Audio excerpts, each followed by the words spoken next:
Hi, Jen. Hi, Rich. Thanks for joining me today. You are welcome. I wanted to talk today a little bit about one of our stories that we talk about as a business. So we have a number of key stories which we talk about to say why loyalty is important, what loyalty is, how to execute a really good loyalty program. Mm-hmm. And today I want to talk about the one story that we have that's why is loyalty important to the business. And it's our story that we call Snog, Marry, Swerve. Mm-hmm. And it's obviously named after the sort of playground game that people, I'm sure, will have heard of who are listening. And maybe there are slightly different names for it and different versions of it. But essentially, we have this story, and the idea is to talk about different types of businesses out there. And what type of business do you want to be? Do you want to be a Snog, Marry, or Swerve kind of business? And it also talks about the different types of loyalty. And so we'll hopefully get into that a little bit. But you are head of product. I don't know whether you want to do just a quick intro. Yeah, sure. So I'm head of product and implementation at Incentivesmart. So I look after the roadmap, although not technical myself, and the development team. And I also am still client facing, which is brilliant because I get to have some really lovely interactions with all the clients coming through, the new clients, and obviously build relationships with them pretty early on, and then keep those relationships and nurture them and evolve them as they stay a client with us. And our typical client turnover or tenure is 8 years. So, wow. So that's a great opportunity to really embed yourself in their business and for them to do the same. And we believe in partnership, and I'm a big believer in that as well. So it's fantastic that I'm still able to keep in touch with all the clients. So do you use this story generally during onboarding, and you're involved sometimes at the end of a sales process where there's more technical requirements? Yeah, absolutely. So I think it's really important when clients join with us to understand their existing take on loyalty, what they're currently doing, if anything. And this fits in really, really well, this story with our clients, because quite often their interactions with loyalty will not create loyalty, and it's or the wrong kind of loyalty. So it's a really interesting take, and I think that we then try, and obviously what we do is try and reverse their mindset almost, and try and create a new way of doing loyalty with them, with their customers, and creating rewarding relationships. That's what we're all about. Sure, yeah. So it's a really interesting take on that, and I feel like it gives everybody a structure to kind of almost to measure themselves as to where they come from and where they want to be. Yeah, great. So and your job, I guess, sometimes is taking people from one type of loyalty to another. You know, they may be doing lots of promotions and one-off things, or, you know, maybe just doing things completely wrong. And now they want to have a more structured loyalty program and how they gain some evangelical loyalty from their customers. Absolutely. So let's talk about the story a little bit and why Snog, Marry, Swerve. I actually came up with this quite a few years ago during COVID. Actually, I did a talk for Cranfield Uni, and I was thinking, how can I get people hooked on this topic early doors? So I asked this question: Snog, Marry, Swerve. What kind of business do you want to be? And you start off with Swerve, and it's all about this idea that they're the brands that maybe you would avoid unless you have to. So there's kind of like a bit of inertial loyalty, we call it. So people might be loyal to them, but because they have to be, or they're trapped into it. So almost like they have no choice. Almost like they have no choice, right? Yeah. And there's examples of this that you see in real life. Maybe a brand like Ryanair, I think people associate with, you know, they're really good at what they do when it's going right. When it goes wrong, people have customer service issues. And I think because of that, they have this reputation that, you know, maybe I don't want to fly Ryanair, but actually they're the only people who go to the destination that I want to, or they by far the cheapest. Yeah. So you've kind of got like a type of loyalty, but really it's an inertial loyalty. They're not emotionally connected to the brand. If anything, maybe the opposite, but they'll do it because it's the best logical option. Yeah, in and that sometimes moment. it's the easiest as well. Sometimes the option that's in front of you that everybody talks about is the only one that you think about without scraping through your mind about the other options. So it's about ease, I think, sometimes as well. Yeah, and I think that sort of emotional connection, the experience takes a bit of a backseat in these type of companies, and it doesn't mean that they're not successful. Ryanair is an incredibly successful business and good at what they do. It's just they don't, I think intentionally or not, some businesses like that are not intending to drive long-term loyalty. I mean, they're they're a transactional led business, aren't they? Absolutely. And it's a great example of that sort of inertia loyalty anyway. The problem with it in a lot of businesses where you're not so good at it is possibly that it's just it's a race to the bottom. Sure. Yeah. And we see where this you're a lot, driving don't price, promotions. Yeah. This is it. And I think a lot of our customers, when they come to us, that's the kind of interaction they've had with loyalty before. And it's not, as we well know, not real loyalty. You're just creating a transaction in the moment that the customer might feel good about in that exact moment. Yeah. But what does that create long term is really the question. Absolutely. Yeah. And that kind of leads us nicely to the Snog type of loyalty that we talk about. And this is kind of more of we talk about it as mercenary loyalty, right? So these are the type of businesses that do think, they're actively looking at how we drive loyalty, but they kind of do it in a very transactional way. So win a TV if you buy from us this month, or we're going to give you a big rebate, or we're going to give you a discount in this moment in time. But there's obviously a lot of issues with that as well, right? Oh yeah, that definitely, definitely creates its own issues. Like we were saying, it's a race to the bottom. If everybody in that space will start doing the exact same thing, and how many TVs can one person really own? How many iPads is used to be the real buzzword in our I always think about that. It's crazy because I always think if you really want an iPad, you probably already got one. I mean, it's a great example of a brand who probably do have your loyalty because they have their own ecosystem. They do everything so well, and people understand how good their products are. Brands are trying to piggyback on their loyalty. Maybe. But this is something we're often met with is, I ran this promotion and it gave me a really good boost for 2 weeks. But then after that, it just fell flat. So I had to run another one.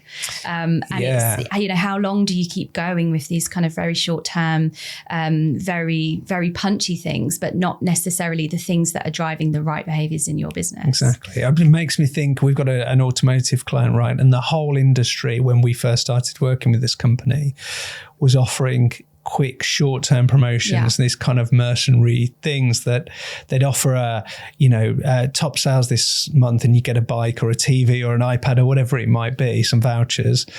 And all the competitor did was just repeated the same thing with a slightly better TV or even the same thing the following month. And the customers all ran from one customer to the other. And there was no real loyalty there other than in that moment in time. I would say that's a really typical example of what our clients have been doing before they've changed their strategy to something more long-term. Absolutely. So that gets us onto the marry type of loyalty. And this is kind of our wheelhouse, isn't it? This is what we do as a business. Yeah, absolutely. Trying to create this evangelical long-term loyalty. Yeah. And I think in that scenario, it's a two-way relationship. It's benefiting both parties, and it's something that builds that emotional connection with the brand. And it's definitely something that exists over a much longer period of time, which is important when everything in today's world is so short and snappy. You don't just want to be the fleeting moment. You want to be the brand that people run to and that people can speak highly of and be an ambassador and a champion of. And I think we always preach, consistency, transparency, having relevant rewards, and all of those things mixed together will help create a customer relationship that is the marriage in this story. Absolutely. And if you think about some of the brands that are really good at this and why they're really good at it. I mean, there's someone like Apple. Yeah. People are evangelical about that brand, and Simon Sinek talks about their why and that it's driven by their why. And I think that's true, but people also trust that brand, don't they? They know that if Apple brings something out, it's going to be good. It's going to be, they might not be the first to market. In fact, they rarely are. But when they do something, they do it really well. So people have this innate trust. They do, yeah. I think it took a long time to build, though. Apple back in the day, there was a massive distrust of it actually when it first launched, and I think it did take a couple of years to kind of get over that hurdle. It's, what do they call Apple? The biggest overnight success, like outwardly, but it took 10 years to get there. So but it's a really good example though of being consistent. I think they were really consistent with their approach and their strategy from the start, which led to building trusting relationships, building, products that people love. So that consistency piece is so relevant to that example. And I guess you've got other brands that are really purpose driven. So our office space is in a shared office called X and Y. It's really purpose driven, and that's kind of like a reason why people want to go. It's one of the reasons we went there. Is B Corp is very sustainable office space, and they've kind of got purpose to their business, but also brands like Patagonia, really purpose-driven mission, and people get behind that and want to buy from that. But obviously there's a lot of companies out there who maybe don't have those things in place, or they don't have the marketing budgets of someone like Apple and the exposure. And I guess that's where we help companies to try and cement longer term relationships. Yeah, absolutely. I mean, it's I think it's an important part of any company's strategy to try and embed something that breeds trust, that gives people something back for something that you're trying to encourage. So yeah, I'd absolutely, people should be pushing for the customers and that marriage with them, so to speak. Yeah, absolutely. So I think we have a client who's a great example of this, iMongery Direct, who've gone from a very, it's a transactional type of business, right? So they're selling commoditized products that customers can buy from anywhere. And I guess they've shifted from this idea of short-term promotions and gimmicky type promotions to looking at long-term loyalty for their account holders. So they've just presented back to our business this week some of the great successes that they've had with it. With the program. Yeah, absolutely. And in their example, what a fantastic case study, but in their example, they're layering on promotions into a long-term structure. So when they run something like a double points, because they already have that engagement, that trust, that relationship with their customers, it has a much better impact than it would have outside of that ecosystem and that structure. So you need to create the base level, and the base level in our world is the loyalty program. And then you build on top of that, and they're the things that make it tactical and exciting and engaging for the customers. Yeah, I think that's really important, because I think people think that we're not selling a silver bullet here. There is no one answer to creating great loyalty for a brand. We're a tool in the toolkit of building loyalty for customers.